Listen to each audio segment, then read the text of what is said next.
Hey you! Does your build suck? Are you sick of builds that are like putting together a million little puzzle pieces before it finally works at a basic level? Well, this is no BS builds where there is no filler and no annoying BS, except for this intro. Damage of the build is 10 out of 10. You get millions and millions of DPS really cheap compared to other builds.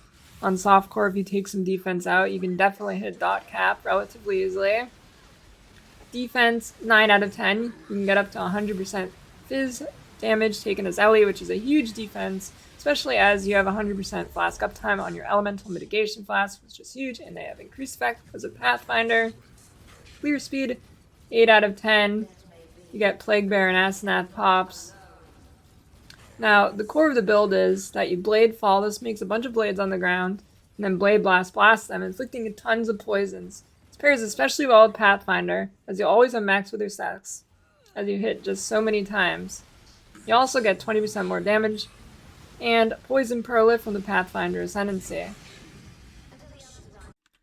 Note, this build needs cast speed.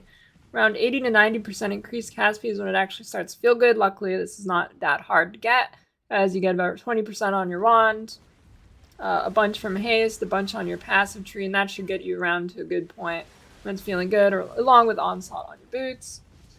Lab points in order: Nature's Adrenaline, Nature's Reprisal, Master Toxis, Nature's Boon. You level this build with Poison Concoction. You swap it Blood Aqueduct. You can swap earlier, but I don't recommend it. Important items are your wand, which I will explain the crafts soon. The crafts are in the notes section in PoB. You really want a helm with the Blade Blast AoE enchant. You really want Lightning Coil for big defense. Gives you fizz taken as lightning. You can also use Cloak of Flame if you can't manage the resistance loss from Lightning Coil. Asenath's Touch helps tome it clear and saves you a slot. Socket Pressure is kind of bad on this build, so that is really helpful. Replica Dragonflame with +3 Blade Blast. If you can't get this, you can just use a Rare Amulet, +1, and some Chaos Dot. You really don't want to use Ashes on this build because it will mess up your Blade Fall AoE, causing you to hit last times. Ming's Heart Ring, big damage. For flasks, you want one of each Ellie res. Taste of Fate, the Ruby, and the Topaz. On the Ruby and the Topaz, you're going to want a percent HP regen craft and a reduced mana cost craft.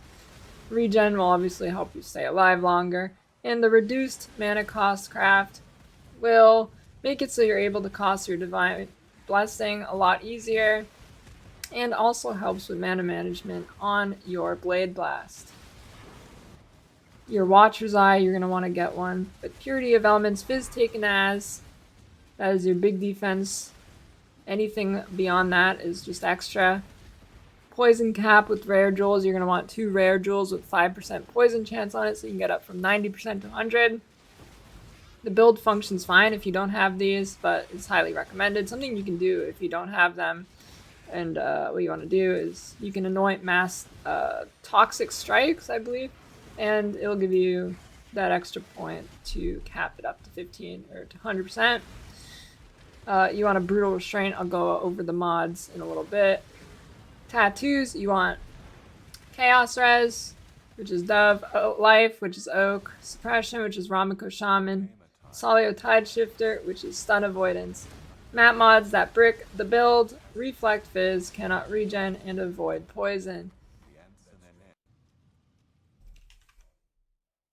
I might die in this map. This is not good. Poison and Withered.